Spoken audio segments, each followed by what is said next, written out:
Hi there, I'm Colin. Do you use a ShopVac dust extractor with a 1¼ inch hose that has this hard plastic fitting sticking out the end of it and then have trouble connecting it to your Festool track saw? If you do, then this might be of interest to you. This is a solution I developed to solve that problem. Now, a quick disclosure, I don't use the ShopVac system, I use the Festool system, but one of my viewers was kind enough to send me this, which is a genuine ShopVac hard plastic end fitting that comes out of a 1¼ inch hose. I'm going to call it the hose end, or the spigot if you like, and show you how I developed a solution that creates an easy connection between this fitting and your Festool track saw. Let's have a closer look. It's no surprise really that these two don't connect well. They were never made for each other. And it's worth mentioning that this fitting is also problematic, but that's another story altogether. The solution I've developed is 3D printed with PLA Plus and replaces the original Festool fitting. It provides a simple push fit to take the ShopVac hose end. The design retains the maximum possible diameter and also uses a shallower angle in the bend to improve airflow. And if you occasionally use the dust bag, I've developed this adapter which simply slides into the dust port.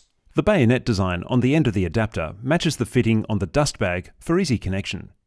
That way you can continue using your saw, easily switching between your ShopVac dust extractor and the Festool dust bag.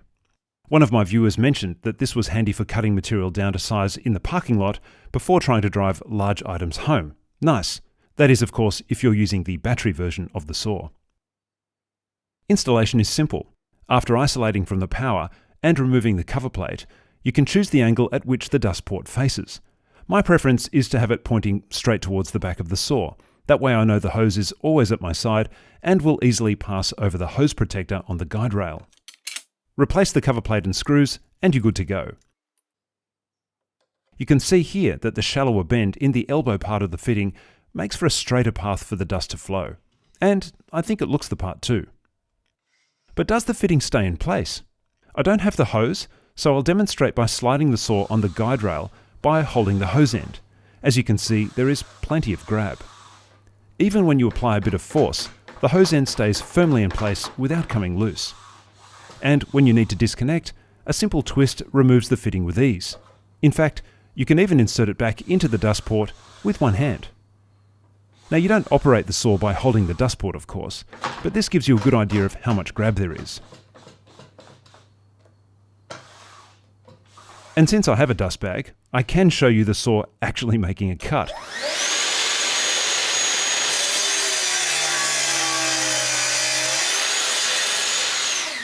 As you can see, it works just fine, just like you'd expect it to. So there you have it, a simple solution to connect your 1¼ inch ShopVac dust extraction hose to your Festool track saw. Now if you got value out of that, or if you're a Festool dust extraction hose user and you're frustrated with using this original part from the saw, then the video you should watch next is this one where I describe how I solved that problem. Until then, stay safe and we'll see you in the next video.